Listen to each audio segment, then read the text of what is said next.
Tinokudokezai mabuja madokachere tauya nhau dzanyasi musi wechishanu zuva rechishanu mwedzi uno waNdira. Tikutanda ipapa utokunyepayo kuti guta robulawayo kwanga kuno manyongori nyasi wanhu vanozikana kuti vanhu ZANU-PF vari kuita basa rokupa vanhu nzvimbo vachipega nzvimbo dzokuti vanhu vagotengesere muguta. Nzvimbo dzavanga vari kupega nzvimbo badzokanzuru dzakareketiwa nokanzuru.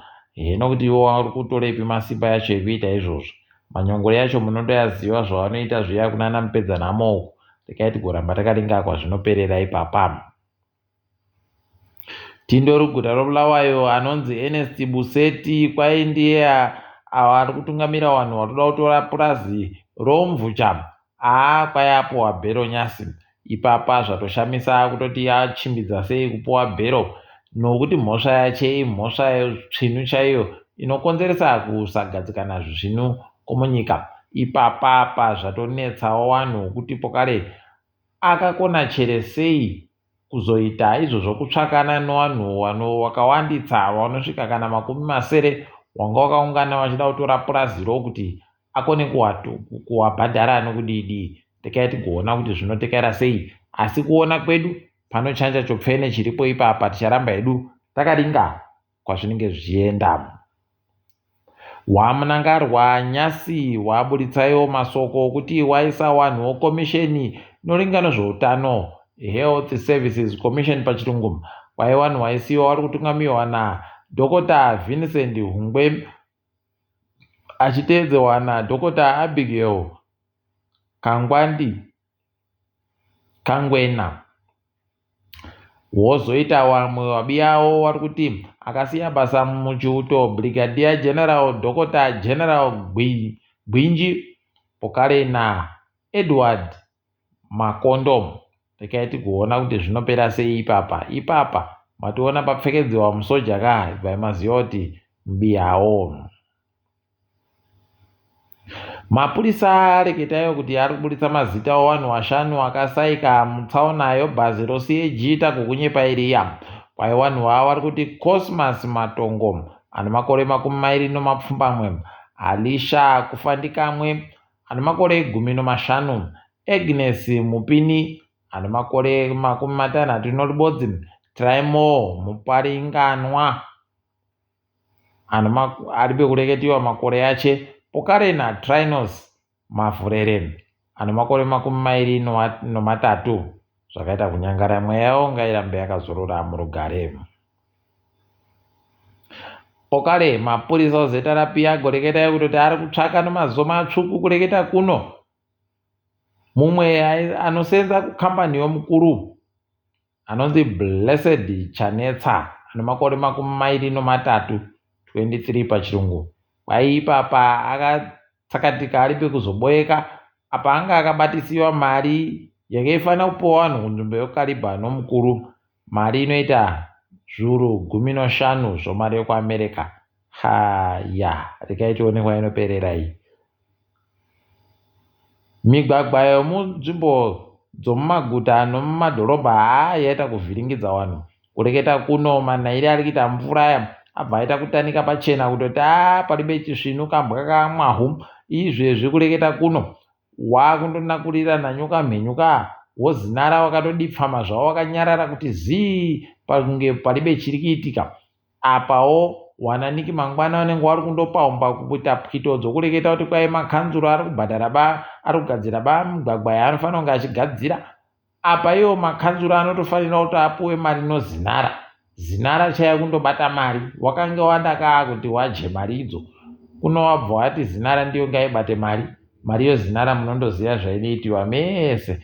Apawo pokare kuti painozouya kukanzuru inobva yaunziwa ariyo mabhondi makwacha yawoya, asi ivo vari kutora madhora chaiwo masvinu pamazambuko omugwagwa nopese pese vari kutora madhora masvinu.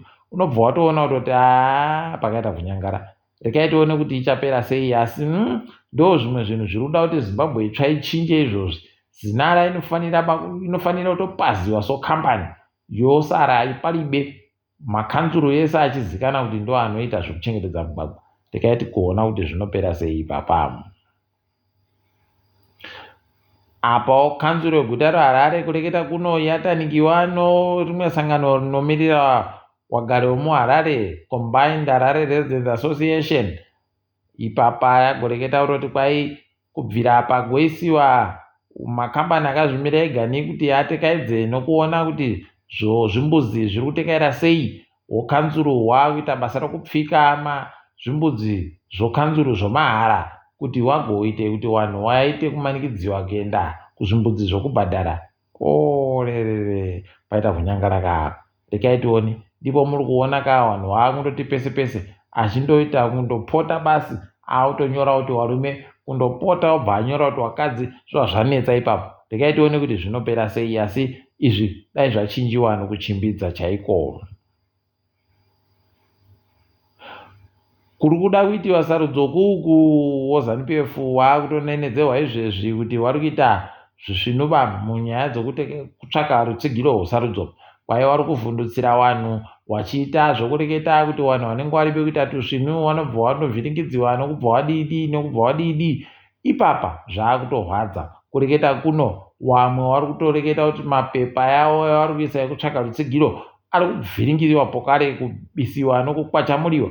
Unobva watoona kutoti vanosha kunyepa havo kuti kwavanoita kureketa kuti tisu tinozikana kwese kwese. Ivo vanotosha chaiko. Tikaitoone kuti zvinopera sei. Apa wozera wagoingidzira mutengo yoyomwe yawakubikisa kuti uite $ribodzi nomasendi 75 $1.85 pachirungu rokuAmerika kai. Yomedu munyika kwai zviuru 10 noribodzi no440 $11,744 pachirungu. Dhiziri rapa $ribodzi nomasendi 66 $1.66 pachirungu. Peturu iri kuitawo $ribodzi nomasendi 50 $1.57 pachirungu. Unobva waona kuti pakaita kunyangara. Rekaitoonekwa inoperera iyi kuti tinenge tiri kuenda kupi. Tikachiringa kadzi tikadzomutambozi. Ipapa kwai mutambo mangwana uri kutambiwa pakati poZimbabwe noSri Lanka. kuSri Lanka unenge uri kuitiwa uri kubuditsiwa paSuper Sport. Tikuramba tichizvitenda tichiti makorokoto idi zvakanaka zvisvinu. Uku Bulawayo Chiefs chikwata chobhora kaichi wakureketa kuti Tulani Sibanda ndiye abenuka kuti aite ndiye murairidzi wavo pokare. Aivari kuti makorokoto rikaitione kuti vanoikona chire yomutambo yaada kuuya iyi mugore rino. Tikaringa dziri tikapasi rese South Africa izvezvi yatotireketa kutoti takiingidzira kurikinga kwedu kwatinoita vanhu vanenge vachipinda munyika kuitira zvirwere zvakaita somanyoka zvireke kugotekeshera. Nyika yedu inobva yaita kunyadzisa wakomana. Nhamo yedu aiwa kana masvosva anoitamba banhamo yakadari. Tikaitione kuti zvinotekaira sei. SABC yagoreketa kutoti yaboya mvumo yokuti ibuditse mutambo yonhabvu inenge ichitambiwa kuSenegal. Kureketa kuno kuri kutambiwa kuIvory Coast kuri kutambiwa mutambo yoAFCON. Aiwati kuti zvakanaka dai zvatoenderera mberi. Kureketa kuti kawo kwedu wanokuona SABC wakundoti pori wachibva waonawo iyo AFCON yo. Hino kuti magetsi anenge achibvuma chere kutamba nawo. Zvokunyika kwedu aiwa unobva waita kuperehwa idi. Rekaitione kuti zvinonga zvichipera sei ipapa. Guta reJoburg nyasi dunhu raro rikumabuda zuva kuEastland kwaita kuvhiringidziwa nomvura. Kwaponda namvura chayo tsvinu. Mvura tsvinu yanaya ikweyo yabva yakonzeresa mafashamo ekutoti dzimotikari dzizhinji dzandopfa izvezvi. Wazhinji vanhu aiwa kuita nyahwa chayo. Hino kuti zviri kumbopera muchechere. Hino vanenge vari mari mainsurance dzo inobva yaita kadzionere kushamba kwomubodzi.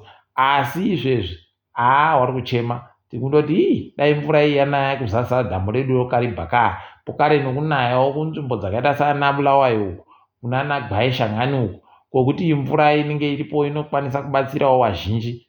Kwete zviri kuitika zvizvi zvisvinuba. Asi tikuramba tichindotenda kuti mvura ngainaye tinoira mwaba kuti iri kunairei. kuNigeria kwaizvezvi wanoita zvokuringa nokuwizana nowori wagoenda kumahofisi aiye aliko Dangote, wakaenda kopamba ikweyo yenokuti wari kumbotsvakei. Apa wamwe wamiriri mudare reparamende wabva watanda kutoreketa kuti kwai zvinhu zvamaita izvozvo zvichagokonzeresa kuti nyika ipfe. Upfumi hwenyika hunotadza kutekerera zvino. Siyai waite basa rawo, rekai tione kuti zvinopera sei. Tinenge takandoringa. Kana ari bechokusha, paribe mushonga unonamira, paribe chironda. Tinoramba takaringa ipapo. Zvomutambo wanonziwo Afro Basketball wagoreketa kutoti wachatamba mutambo inosvika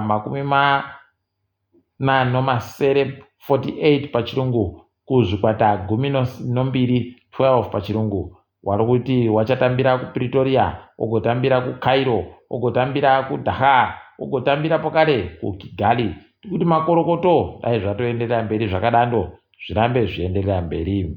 Munyaya yakahatikidzwa kwai FIFA CAF yaingidzira mari dzinowiniwa nozvikwata zvinenge zviri kutamba mutambo weAFCON. Wachawina wachapuwa mamiliyoni 9, wachaja wachapuwa mamiliyoni 4, wachapinda mutambo yo zvikwata zvina wachapiwa mamiliyoni 25. Wari kupinda mutambo yozvikwata zvesere wari kupuwa miliyoni. Tikuti makorokoto dai zvatoenderera mberi zvakadando, namangwana wagopfuurire mberi. Mabuja rekai tidifame kwanyasi. Ndiri wenyu Mhanduwe Wenhau.